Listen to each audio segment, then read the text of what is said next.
Y continuamos abordando este asunto. Estamos acercándonos al decálogo. La palabra decálogo, por cierto, significa 10 palabras. 10 palabras significa. El decálogo, los 10 mandamientos, ¿no? Éxodo 20, Deuteronomio 5, encontramos allí el decálogo, los 10 mandamientos. Nos estamos acercando al decálogo, nos estamos acercando a los 10 mandamientos, no desde la perspectiva de tener un listado de comportamientos o conductas que yo debo realizar. No nos estamos acercando desde esa perspectiva. Nos estamos acercando al decálogo desde la perspectiva de lo primero que plantea el decálogo, los 10 mandamientos. Yo soy Jehová tu Dios, que te liberé de tierra de Egipto, de tierra de servidumbre. Lo primero que ocurre es el acto unilateral de la intervención de Dios de amarnos primero.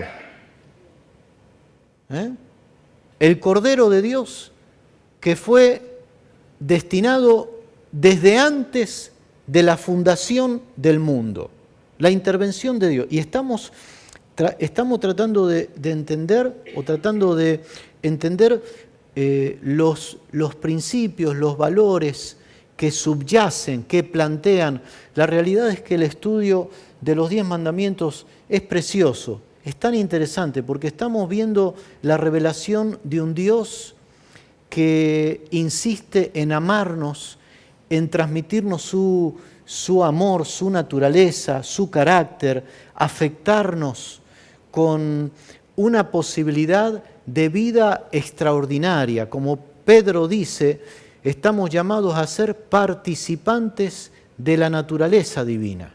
Entonces no deberíamos entender y no nos estamos acercando al decálogo como aquel alumno que toma nota de cuáles son los deberes que tiene que realizar para realizarlos en su esfuerzo de manera tal que pueda aprobar el examen y ser aceptado por Dios. Ese esquema de pensamiento nada tiene que ver con la idea de Dios. Dios es el que los mandamientos se cumplen en Cristo. Amén. Ese es el planteamiento. Alguno podrá preguntar y podrá decir, bueno, entonces no tiene ningún sentido, ¿para qué tengo que hacer nada? ¿Para qué tengo que adorar? ¿Para qué tengo que alabar? ¿Para qué tengo que orar? ¿Para qué tengo que estudiar la Biblia? ¿Para qué tengo que congregarme? Es que, hermano, realmente no tienes que hacer esto. Esto es el resultado natural de la vida de Dios en nosotros, en sus hijos que buscan conocerle más, vivir en comunión, relacionarse más con el Señor, servir más al Señor, porque el hecho de ser cristiano no anula nuestro libre albedrío, no nos hace no neutraliza, ¿no? Dios se vincula con nosotros en un marco de amor, y el amor fundamentalmente es dejar libre al otro. Y Dios nos deja en total libertad para corresponder en amor al amor con el que el Señor nos ama. Amén.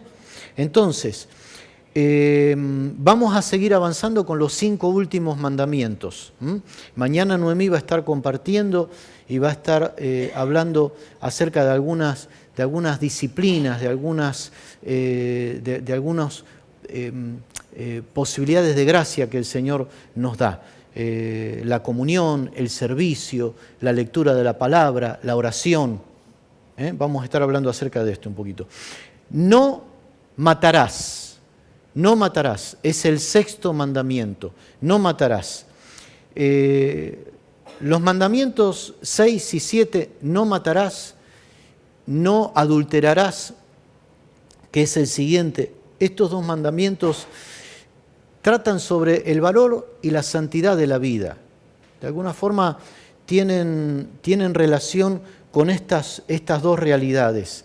El valor de la vida. El valor de la vida en el sentido, ¿por qué el adulterio, el nacimiento, el marco saludable, el marco ideal diseñado por Dios para dar origen a la vida es el matrimonio sano.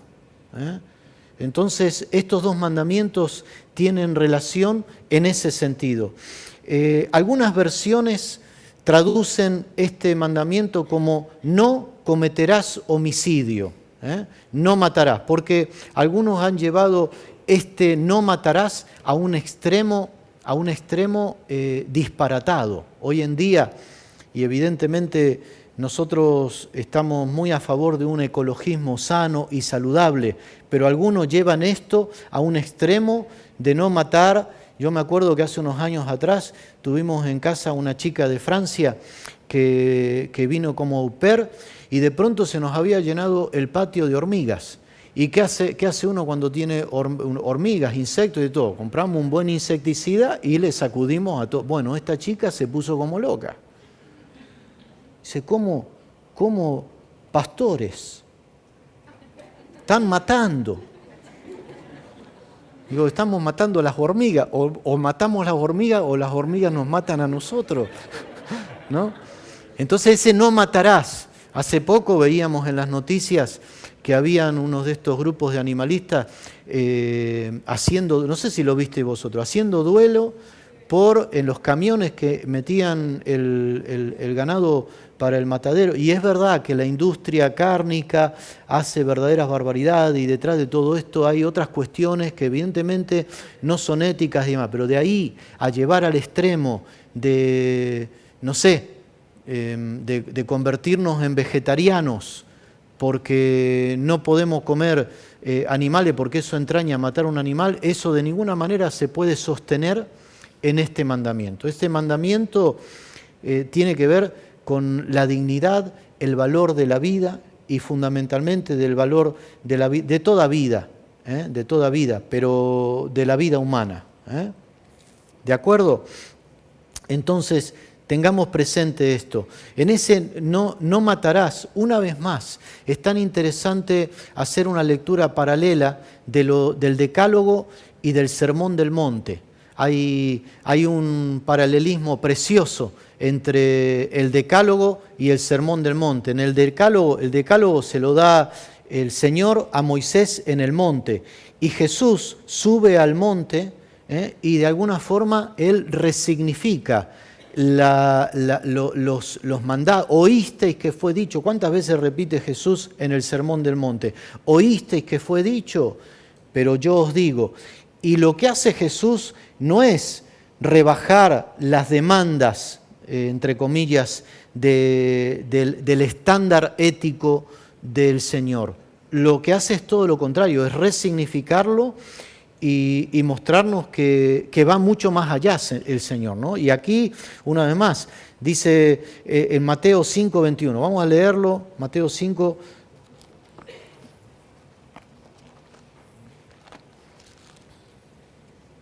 Si alguien lo encuentra antes que yo y quiere que lo lea. 5, lo encontré yo antes. Oísteis que fue dicho a los antiguos, no matarás, y cualquiera que me matare será culpable de juicio. Pero yo os digo, cualquiera, ¿qué dice el Señor?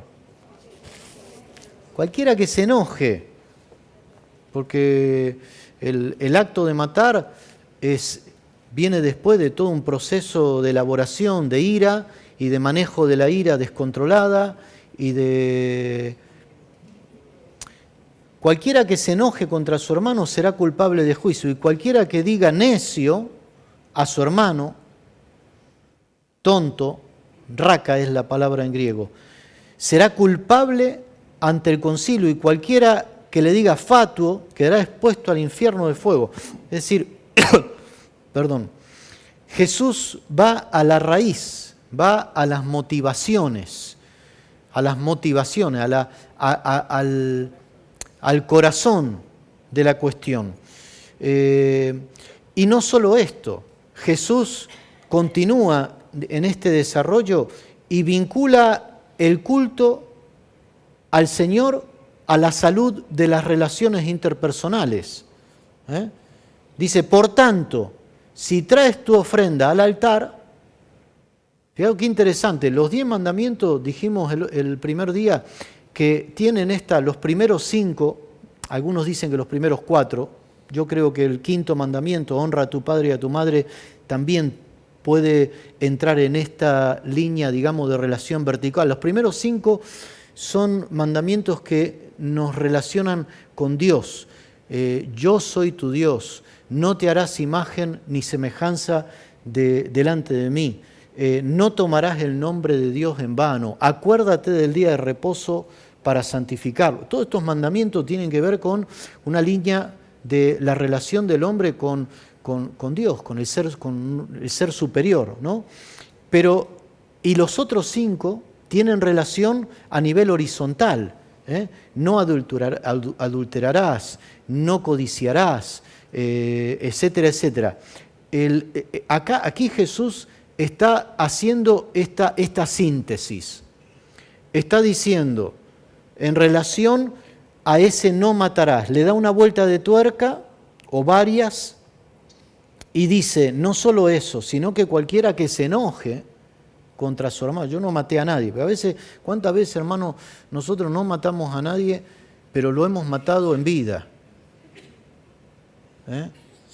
Le hemos hecho una cruz, lo hemos dado por muerto, lo hemos borrado de nuestro escenario.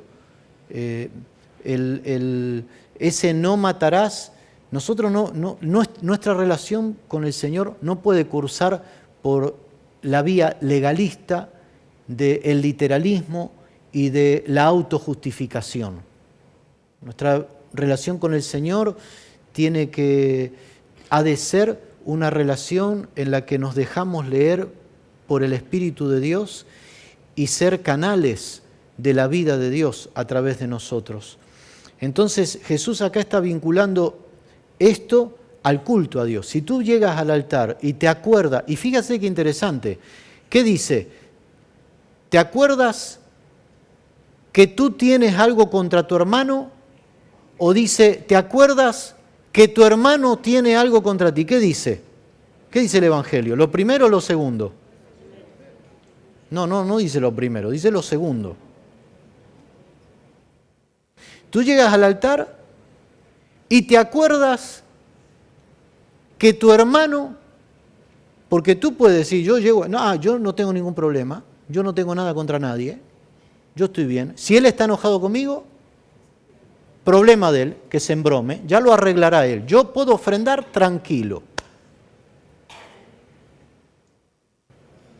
No es así. Este mandamiento nos está planteando algo mucho más profundo. Este no matarás, cuando nosotros lo leemos en el conjunto de la Escritura, es mucho más que no matar hormigas, que abstenernos de comer animales que han matado. El otro día tuvimos en casa a una chica que era vegetariana, vegana, pero una especie de vegana un poco, hay muchas formas, ¿no?, de esto. Y nos comentaba una chavala preciosa, ¿no?, amorosísima, y me alegra mucho porque la juventud hoy en día está mucho más consciente de determinadas atrocidades que se hacen en relación con la naturaleza. Y ella decía, no, yo como vacas, pero que han sido sacrificadas sin sufrimiento. Yo no sabía que existía eso. Pero bueno, está bien, está muy bien. Vacas sacrificadas sin sufrimiento. No sé cómo ahora tiene un anestesista.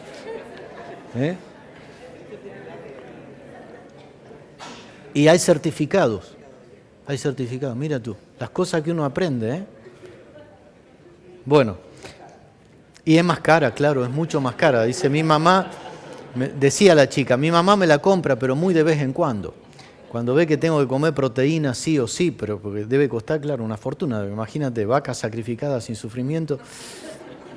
Y además certificado, no sé, le habrán preguntado cómo habrán dialogado, no sé, bueno, ese es otro tema. Muy bien. No matarás. Todo esto nos introduce en todo otro abanico de temas que nosotros hoy ni en estos días podemos tocar porque tienen que ver con todo un campo de la ética, de la moral, que es muy complejo y no es el objetivo de este estudio, pero podríamos hablar de la pena capital. Hay algunos que están de acuerdo, yo estoy totalmente en contra de la pena de muerte, pero hay algunos que con la Biblia en la mano se pueden defender muchas barbaridades. Y a lo largo de la historia la Iglesia lo ha hecho, lamentablemente y para vergüenza de todos nosotros. Pero podríamos hablar acerca de esto, podemos hablar acerca del aborto. También tiene que ver con esto, de la guerra, de la legítima defensa, de la eutanasia. Habéis visto la noticia de hoy terrible, este suicidio asistido, una chavala en Holanda, una cosa terrible, Lo vais a ver en las noticias porque seguro que esto será motivo de análisis, de debate, ¿sabes? Una chica que fue violada en 4 ocasiones, con 11 años o así, por un familiar cercano, luego en 2 ocasiones sucesivas más, en 2 fiestas del colegio, a los 14, a los 15 en otra fiesta, y luego por 2 hombres más en un callejón que la encontraron. Esta chica no superó esa situación, y Holanda tiene unas leyes en cuanto a todo este asunto que favorecen el suicidio asistido, y si la persona decide quitarse la vida, le proveen los medios para acompañarla de manera tal que pueda, eso, se entiende, ¿no? Suicidio asistido. Médicos, profesionales que acompañaron todo este proceso. El no matarás entra en todos estos ámbitos complejos y escabrosos. Repito, no es el objetivo ni podemos meternos en todas estas cuestiones. Quizá hay tantos temas de estudio que son interesantes. En fin, podríamos hablar tal vez de otras cuestiones que sí nos son más cercanas y que deberíamos incluir también cuando pensamos en el no matarás, en cuestiones, en otros ámbitos de aplicación, como el descuido de la salud. El descuido de la salud, las conductas de riesgo, ¿no? El no tener respeto, no preservar la vida. Estos días de atrás murió en el accidente de tráfico este futbolista, pero la realidad es que estaba conduciendo de forma absolutamente temeraria, no sé a cuánto, 250 kilómetros por hora, 240, no sé. Yo tenía un profesor que decía, Jorge Escopazo, decía que, miro a Carlito porque él lo conoce, decía que después de 100 el Señor se baja. Por encima de 100, él decía eso, y decía lo siguiente, decía: tú hasta 100 conduces, después apuntas. Hasta 100 tú conduces, de ahí para arriba apuntas con el coche. Bueno, también lo decía en la década del 70. Los coches tenían otra tecnología.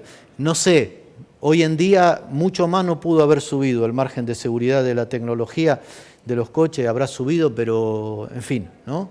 Entonces, conductas de riesgo, conductas temerarias.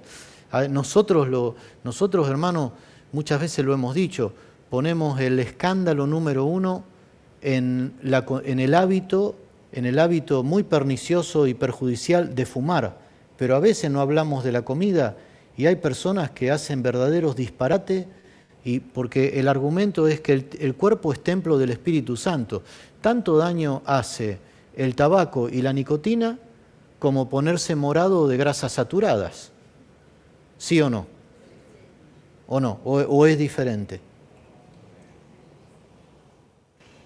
Si no, mira tú el daño coronario de una arteriosclerosis, el azúcar, verdaderos disparates, ¿no? Entonces, cuando nosotros hablamos de, y no estoy diciendo de ninguna manera, nadie salga de acá diciendo, tampoco pasa nada, un cigarrito de vez en cuando, no estoy diciendo eso, de ninguna manera, porque además es un comportamiento estúpido. Esto es como fumar es quemar el dinero, es una barbaridad, ¿no? Pero tantas otras, podríamos hablar de drogas, de sustancia, en todo este tipo de uso, alimento, café, alcohol, vino, cerveza, hay como 3 niveles: el uso, el abuso y la dependencia. En psicoterapia esto está muy demarcado. Hay personas que son adictas a la comida, porque la comida estimula determinados centros, el núcleo accumbens, que es una zona de nuestro cerebro que es la misma que se estimula en un orgasmo. Produce placer. ¿A cuántos comer le produce placer? ¿Cuántos están pensando ahora en un paquete de... Yo estoy pensando, a mí me encanta el fruto seco, las patatas fritas, toda esta porquería. Acabo de hablar de las grasas saturadas y ahora estoy haciendo apología del delito, ¿no? Pero todo esto produce, y todo placer engancha. Entonces hay como 3 niveles. Hay el uso, el abuso y determinadas drogas que tienen poder adictivo, poder de convertir a la persona en dependiente de esa sustancia, llega a la dependencia. Entonces, todo esto, este conjunto complejo de distintas cuestiones que estamos hablando, tiene que ver, podríamos entender nosotros, tiene que ver con ese no matarás. Pero no estamos convirtiendo ahora este acercamiento a la Escritura, a los 10 mandamientos, estamos en una cuestión de código, de comportamiento, de cosas buenas y cosas malas. Esos listados así fáciles no son saludables. Nosotros necesitamos entender que la clave, el cumplimiento de la ley es Cristo. Y Cristo, la vida de Cristo y la ley se sintetiza en el amor. Amar a Dios por encima de todas las cosas, y en esto se resume la ley y los profetas. Es decir, Jesús dijo, el Antiguo Testamento, cuando dice la ley y los profetas, Jesús está diciendo el Antiguo Testamento. El Antiguo Testamento se resume en esto: en amar a Dios por encima de todas las cosas y al prójimo como a nosotros mismos. Amén. No cometerás adulterio. No cometerás adulterio. El siguiente mandamiento. Adulterio es, ¿cómo?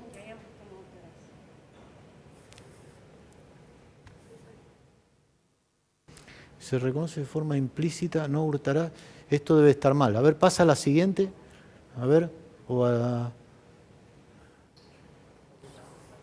está mezclado o...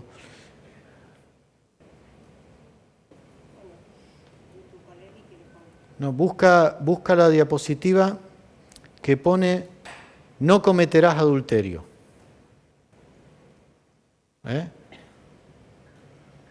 No cometerás adulterio. Porque además es el mandamiento siguiente. Quizás se traspapeló cuando la enviamos o algo por el estilo. Y si no, no te preocupes, yo igual lo vamos mencionando. Honra a tu padre y a tu madre, no matarás, no cometerás adulterio. Es el siguiente mandamiento, no cometerás adulterio. Tiene que estar por ahí. ¿Qué es adulterio? Adulterio es la ruptura del pacto realizada por uno de los miembros del vínculo matrimonial. Las relaciones sexuales, mantener relaciones sexuales con una persona que no es tu cónyuge. Para que haya adulterio, el adulterio se da en caso de personas que están casadas, porque entraña la ruptura del pacto, del vínculo. Por eso hemos dicho que estos 2 mandamientos, el no matarás y no cometerás adulterio, están vinculados al valor de la vida. De alguna forma está hablando de la concepción de la vida, del inicio de la vida, la posibilidad del inicio de la vida, un adulterio, o fuera del respeto y del marco establecido por el Señor, o la finalización de la vida de una forma que es provocada por ira, por un asesinato, un homicidio, etcétera, etcétera, y todas estas variantes que hemos estado valorando. Entonces, ese no cometer adulterio, una vez más, Jesús lo resignifica. Jesús resignifica el no cometerás adulterio. Leamos Mateo 5, 27. ¿Ya la encontraron? Qué grande, estas chicas son unos fenómenos. Tenemos que darle un aplauso a los de audiovisual.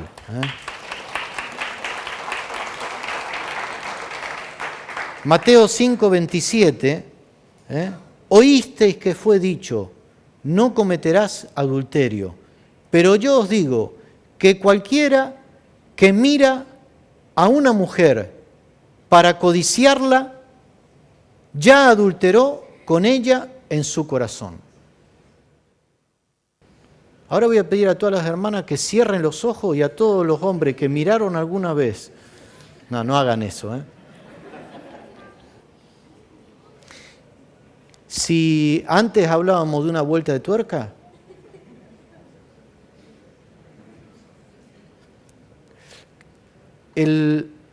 la perspectiva, una vez más, hermano, yo no me canso de repetir, acá no estamos hablando, la palabra del Señor no nos está dando información de lo que nosotros tenemos que hacer en nuestras fuerzas para agradar a Dios o para ser agradables a Dios.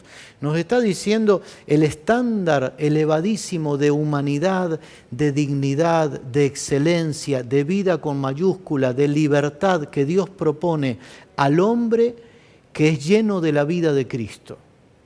De manera tal que vive en una posibilidad de vida absolutamente extraordinaria y solamente posible a partir de la vida de Cristo en nosotros. Amén. Esto tenemos que tenerlo bien presente. La familia, hemos dicho cuando hemos hablado ayer de honra a tu padre y a tu madre, la familia, no cometerás adulterio, también tiene que ver con el lugar estratégico que ocupa la familia en el diseño de Dios. La familia ocupa un lugar estratégico. Dios es Dios de familia. Dios da nombre a toda familia en el cielo y en la tierra, dice la palabra de Dios en Efesios. Dios llama a su iglesia la familia. La familia tiene un lugar estratégico y el núcleo de la familia es el matrimonio, es ese pacto. Y la familia tiene esa función de protección, de instrucción, de modelaje, de ser un modelo que imprime un resultado, una forma de ser. Es como piensa en la rueda del alfarero y en el modelaje que se produce, la familia produce eso en nuestras vidas. La familia de Dios, la relación con nuestro Padre, con nuestros hermanos en la fe, está llamada a producir esto en nosotros. Un plan y un propósito estratégico de testimonio, de ser una comunidad alternativa frente a esta contracultura al reino de Dios. La iglesia está llamada a ser la cultura del reino de Dios, del pacto, de la alianza, del acuerdo, del disfrute y el placer en el marco del compromiso genuino, verdadero y a todos los efectos.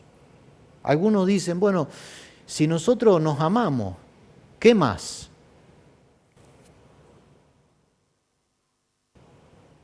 A veces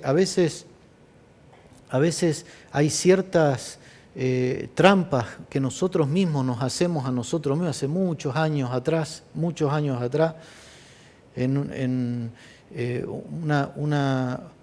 una persona que estaba en una situación irregular en este sentido, estaba viviendo una infidelidad en su matrimonio. Y ella era la que estaba siendo infiel a su esposo. Y en una conversación me dice, pastor, pero esto es lo que yo siento por este hombre es amor. Y el amor es de Dios. Cosas como estas, ¿no?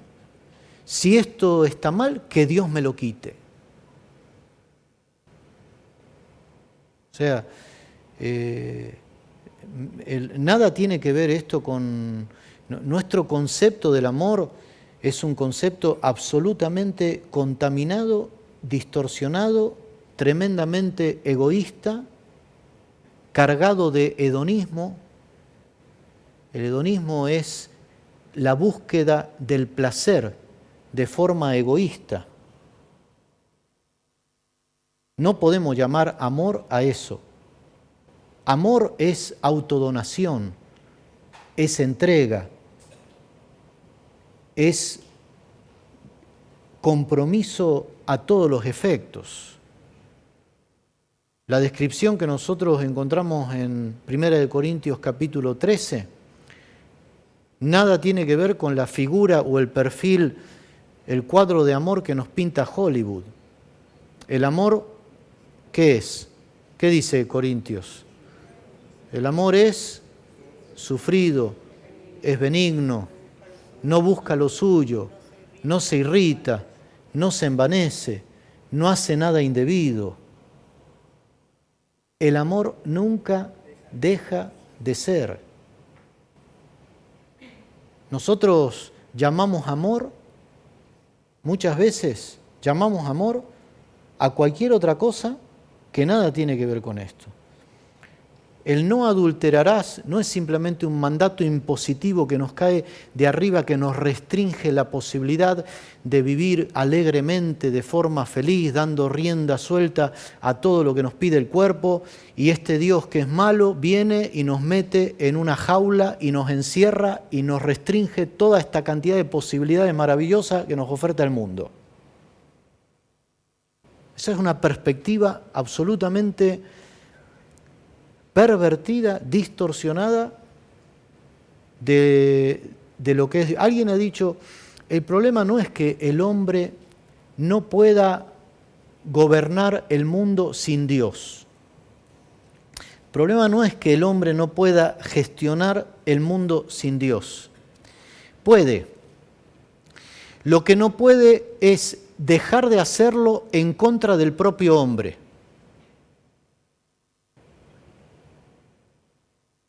El hombre puede, y de hecho lo hace.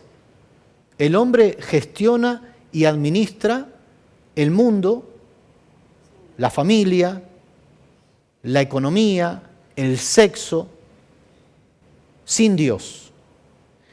Pero inevitablemente lo acaba haciendo en contra del propio hombre.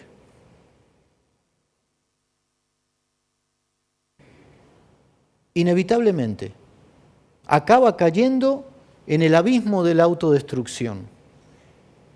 Las pautas, los estándares, los estándares éticos de los que estamos hablando de la palabra del Señor que se describen ya en el antiguo pacto, en la conformación embrionaria, en el primer momento.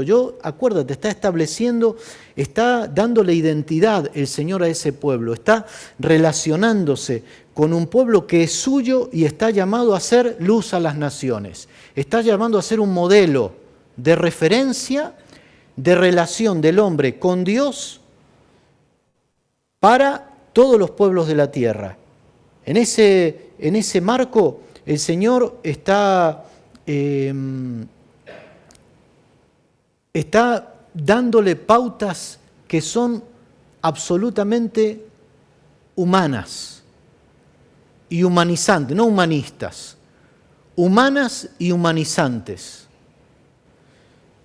Repito, el problema no es que el hombre no puede gestionar el mundo sin Dios, puede. Lo que no puede es evitar hacerlo en contra del propio hombre. Lo acaba haciendo en una dinámica de autodestrucción.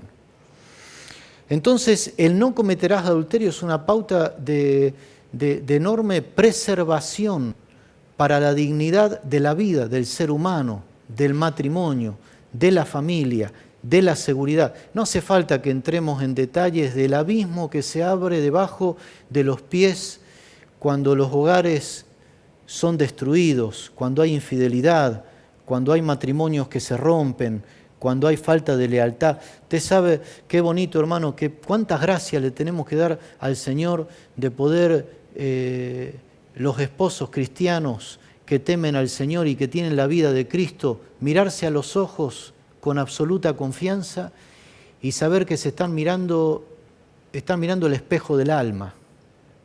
Esto es un don de Dios. Cuánta seguridad brinda para el hogar, para los hijos. Es una bendición, ¿sí o no? Me están mirando muy serio, yo me estoy asustando. Bueno, vamos adelante.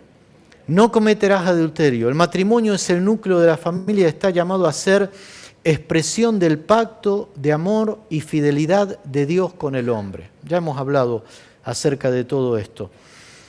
Los estándares éticos del Decálogo son profundamente humanos y humanizantes. También hemos hablado, me he adelantado un poquito a esto que quería compartir.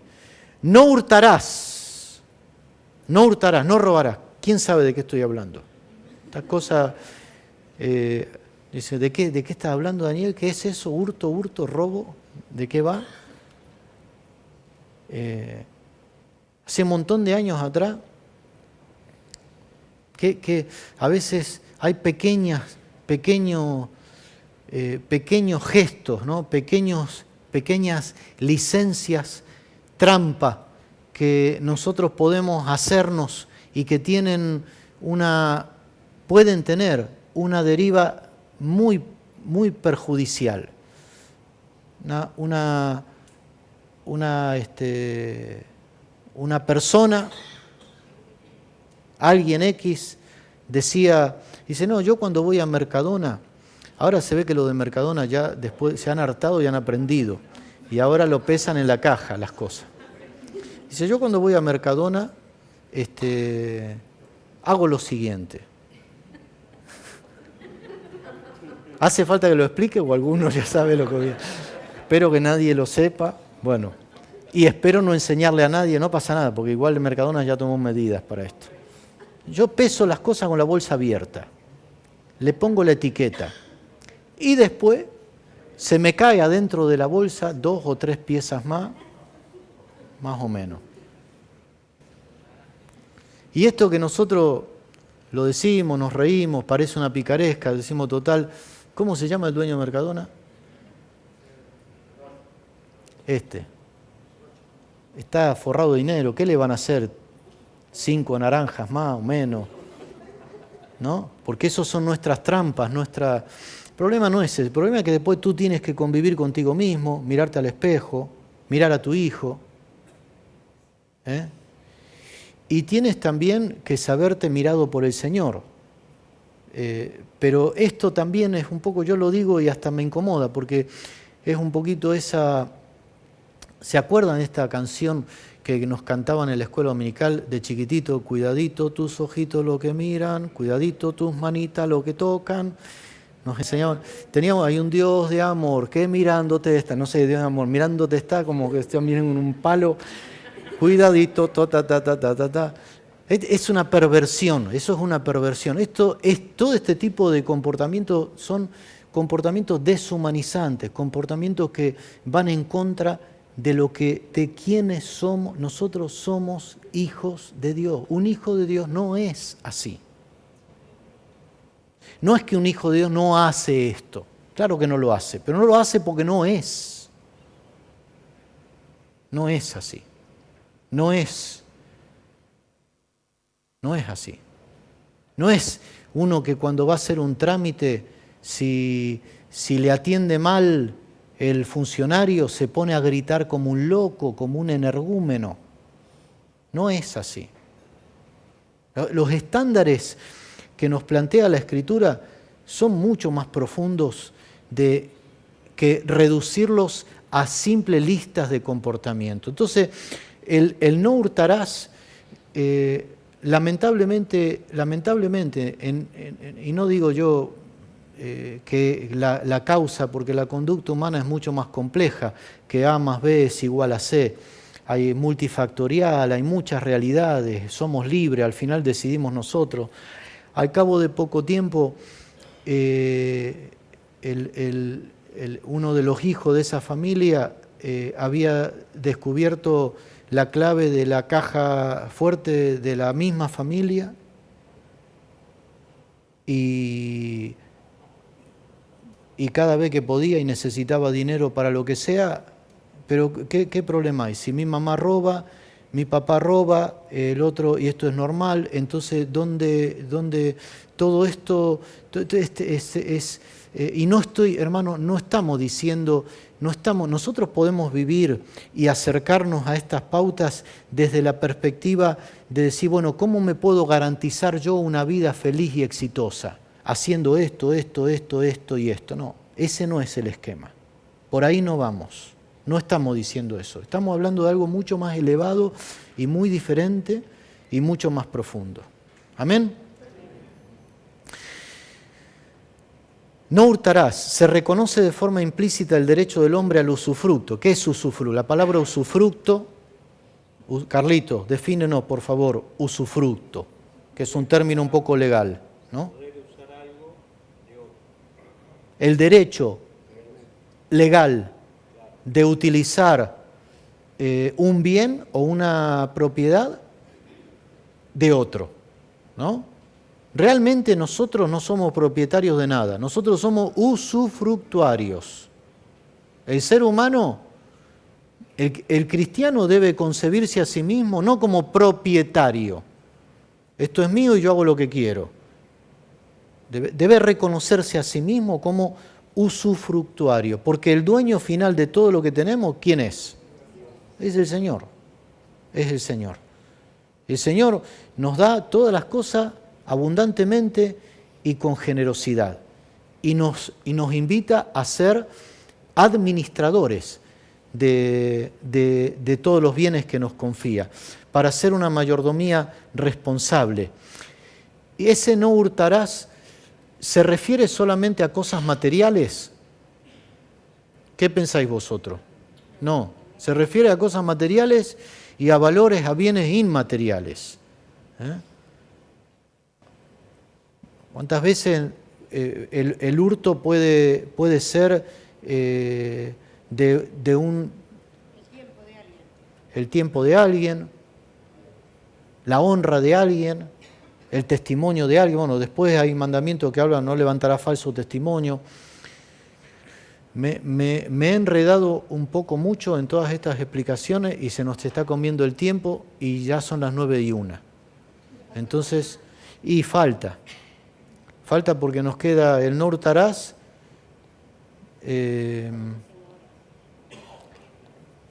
y todas las normas de pedagogía, de didáctica, de enseñanza, dice que llega a un punto que uno ya colmó el mate está lleno, el vaso está lleno. Así que me parece a mí que lo más prudente es parar aquí. ¿Os parece? Yo seguiría, dice. ¿Seguimos un poquito más? Bueno, después, la culpa es de ella, le tiran de las orejas. Bueno, vamos rápido, vamos rápido, vamos a tratar de ir rápido con esto. El robo implica priorizar las cosas o los bienes materiales o inmateriales a las personas. Es decir, yo antes que la persona me interesa esto y lo pongo en primer lugar, y me apropio. El robo tiene muchas derivas. Entraña el hacer un desplazamiento muy perverso de expectativa de satisfacción. Yo creo que lo que me va a hacer feliz a mí es este objeto o este bien, esta propiedad. Y todo esto es una trampa. Después hablamos un poquito acerca de la codicia. El Antiguo Testamento establecía significativos criterios de restitución en cuanto a esto. Si nosotros leemos Génesis 22, Éxodo 22, ahí encontramos toda una serie de pautas de restitución, y eran normativas que tenían el objetivo de tratar de contener. Toda la ley en el Antiguo Testamento es una especie de corsé, es como una especie de camisa de fuerza, es una especie de estructura legislativa que Dios establece para que el hombre no se desmadre y no se autodestruya, también para demostrarle al hombre que no podía satisfacerlo. Es un ayo, la ley, dice Pablo en Romanos, que es un ayo que nos lleva a Cristo. El ayo era la figura del acompañante en Grecia, que llevaba de la mano al niño al pedagogo, que lo acompañaba. Entonces, esa es la figura que toma Pablo cuando dice la ley ha sido un ayo que nos llevó a Cristo. La ley tiene ese objetivo, y además tiene el objetivo de constatarle al hombre, de demostrarle al hombre que es pecador, porque cuando nosotros empezamos a leer los 10 mandamientos, ¿quién puede decir que no ha metido la pata en los 11? De una u otra manera, todos en algún momento estamos en este sentido. Entonces, el no hurtarás, Pablo plantea este cambio radical que produce la vida de Cristo en el creyente. Dice, el que hurtaba no hurta más ahora, sino que trabaja para compartir con otros que tienen necesidad. Efesios 4:28. No hablarás contra tu prójimo falso testimonio. Hay una versión muy bonita que dice así: digan sí cuando es sí y no cuando es no, porque lo que se añade lo dicta el demonio. Nuestra versión Reina Valera es más suave, dice: lo que va más allá de esto de mal procede. Es como un poquito más suave. Me gusta esta. Dice, porque lo que va más allá de esto lo ha dictado el demonio. No, Jesús una vez más va a la raíz de esta cuestión, va a la motivación que subyace a no hablar la verdad. Versículo 37, pero sea vuestro hablar sí, sí y no, no, porque lo que es mal de esto es mal, pero hay malas motivaciones, hay malas intenciones, hay un objetivo perverso, espurio, sucio, escondido, cuando hay más allá de esto. En el primer contexto de aplicación, este asunto tiene que ver con el contexto de un juicio, de un testimonio, donde el futuro de una persona está en entredicho. Podríamos aplicar este mandamiento en un doble sentido, en el de no hablar mal testimonio, pero también en el sentido de dejar de hablar lo que es de justicia y corresponde. El abstenerme, el cerrar la boca ante algo que debería ser dicho por el bien de otro, ¿no? Es una forma de hacer por silencio un testimonio que pone en mal lugar a otra persona. Falso testimonio, perjurio, juicio temerario, rápidamente el sacar una conclusión, hacer una etiqueta, cuando nosotros etiquetamos a alguien, cuando nosotros decimos tal persona es así, porque a mí me pasó esto con esta persona, es terrible el daño que esto ocasiona, porque es como que nosotros psicológicamente le estamos poniendo unas gafas adentro de la mente de la persona que acaba de oír ese juicio. Inevitablemente va a mirar a esa persona, a partir del momento que nosotros hacemos eso, inevitablemente va a tener la tendencia a mirarla con una lente distorsionada, ¿sí o no? Falso testimonio es algo, vuestro hablarse sí, sí, no, no, porque lo que viene más de esto, de mal procede. Calumnia, ¿calumnia qué es? Calumnia no es mentir, calumniar no es mentir, ¿o sí? O, bueno, qué sé yo, más o menos, capaz que me estoy equivocando acá un poco en esto también. Entonces, es verdad, quería decir, difamar no es mentir, es esparcir la fama de alguien. Y puede que tengas razón, objetivamente, en lo que se está diciendo. Pero hace bien, restaura, edifica, bendice, promueve a la sanidad. Todo este análisis previo entra dentro de toda esta realidad. Engaño. El engaño es una forma muy sutil y muy perversa de mentira, porque es decir las cosas de una manera tal que sin mentir abiertamente inducimos al engaño a la otra persona, ¿no? La vanagloria es una forma de un juicio. Estoy hablando para generar una imagen que yo quiero proyectar delante de los demás. Y es una gloria vana. Es vanagloria. Otros asuntos que podríamos hablar en cuanto a esto, pero esto sería meternos en un auténtico tema complejo, ¿no? Todo lo que tiene que ver el derecho a la comunicación de la verdad. ¿Cuántas veces hay en menores de edad o en personas que están de una forma vincular, comprometida, a veces el derecho a tener la información, o en una situación de enfermedad, todo esto, hablar verdad, decir sí, sí, no, no, todo lo que tiene que ver con el secreto profesional, con el manejo y la gestión de todas estas cuestiones, todo lo que tiene que ver con el secreto de confesión, el secreto de sigilo, en el marco de la conciencia y de la libertad de conciencia y de todos estos temas, son temas complejos que podrían tener que ver con toda esta cuestión.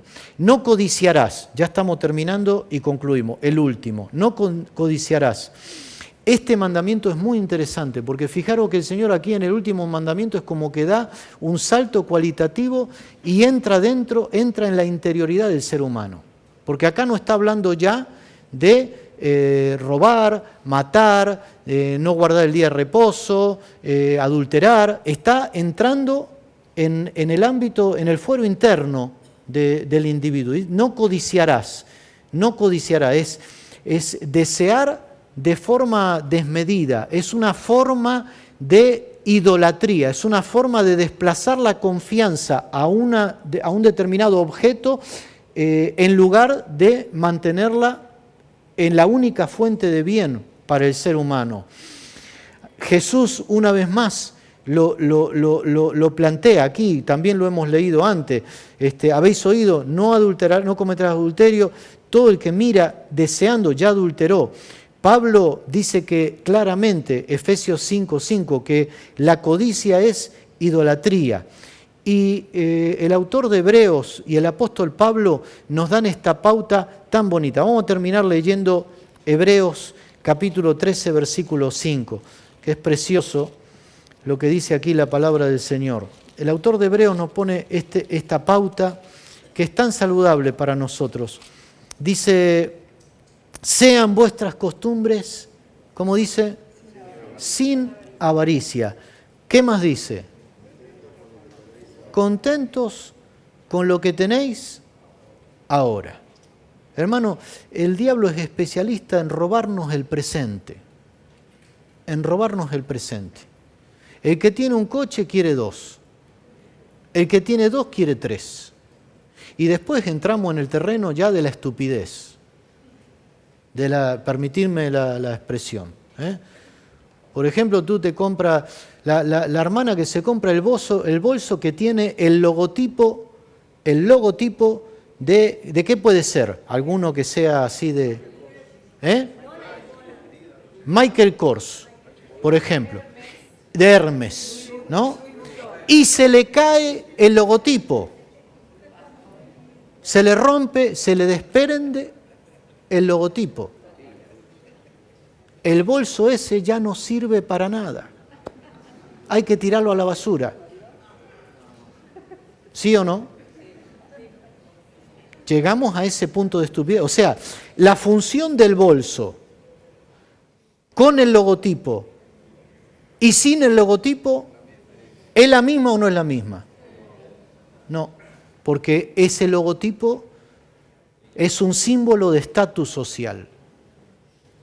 Comunica un valor inmaterial. Le está diciendo a los demás que yo soy. No veas tú quién soy. Tengo un bolso de Michael, ¿cómo es?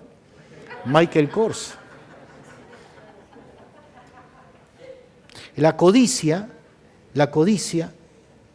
es una trampa perversa. Aquí el autor de Hebreos dice, contentos con lo que tenéis ahora. Qué bonito es cuando uno se toma un vasito de agua, como yo ahora voy a dar envidia a más de uno. Disfrutar de esa bendición, de lo que tú tienes ahora. Está tomando el vaso de agua y dice, ay, si yo tuviera un vasito de Coca-Cola, si tuviera, está siempre pensando desplazado del presente, con ansiedades, con inquietudes, te roba, el ladrón viene a robar, matar, a destruir. Contentos con lo que tenéis ahora, dice. Porque Él dijo, qué bonito esta palabra, porque Él dijo, ¿qué dijo el Señor? No te dejaré ni te desampararé. ¿A cuántos el Señor ni los ha dejado ni los ha desamparado? Esto es así, hermano. Pablo, allí en Filipenses, decía, todo lo puedo en Cristo que me fortalece. Sé vivir humildemente y sé tener abundancia. Que este es otro aprendizaje. Hay algunos que no saben tener abundancia. Cuando tienen abundancia, hacen unos disparates impresionantes, como si todo el monte fuera orégano, unas cosas de loco. En todo y por todo estoy preparado, dice el apóstol Pablo. Amén. Todo lo puedo en Cristo. Una vez más, volvemos al meollo de la cuestión. No soy yo. La ética cristiana no soy yo, es Cristo. Es Cristo. Cristo en nosotros es la esperanza de gloria. Amén.